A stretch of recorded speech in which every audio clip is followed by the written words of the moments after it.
Welcome back to my channel. Last week I asked you guys to take a vote on which of my cuttings we should develop into the future bonsai. The choices were this Chinese elm, the Ficus Ginseng and this 18-month-old dawn redwood that I took from my parent tree. When the votes were counted, I knew overwhelmingly chose the dawn redwood. This is an awesome choice because redwoods grow rapidly, but to get that thick powerful trunk we want for a bonsai we need a specific strategy. Today we are upgrading this housing using a method that will supercharge its root system without causing any transplant shock. Instead of putting this tree into a traditional bonsai pot or a standard plastic pot, we are using a plastic pond basket. Why? It all comes down to root health and trunk thickness. In the normal pot, roots grow out, hit the solid plastic wall and start circling. That creates a weak, tangled root system. In the pond basket, the mesh allows maximum air circulation and drainage. When the root reaches the edge, it encounters air and dries out at the tip.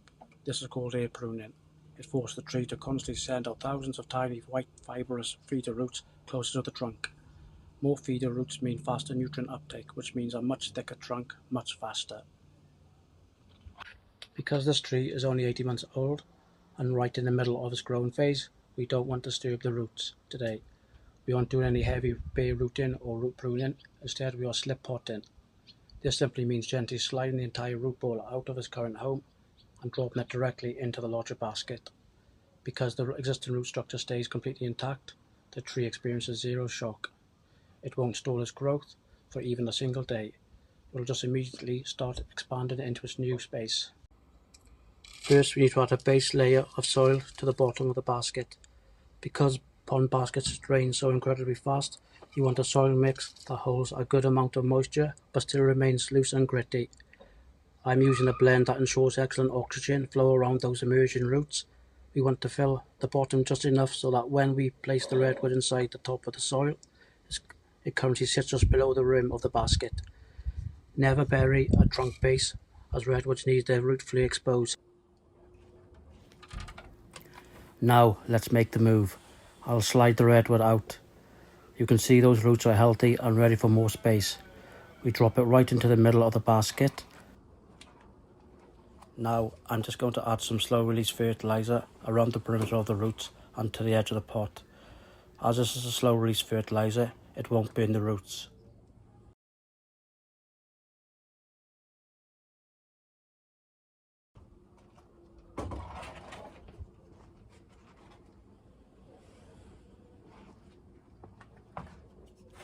Now we just fill in the gaps around the perimeter with our fresh soil mix.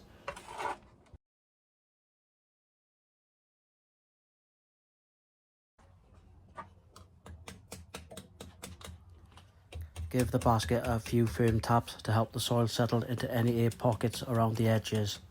Use your fingers to gently firm the top, ensuring there are no massive gaps, but keep it loose enough for air to breathe through the sides.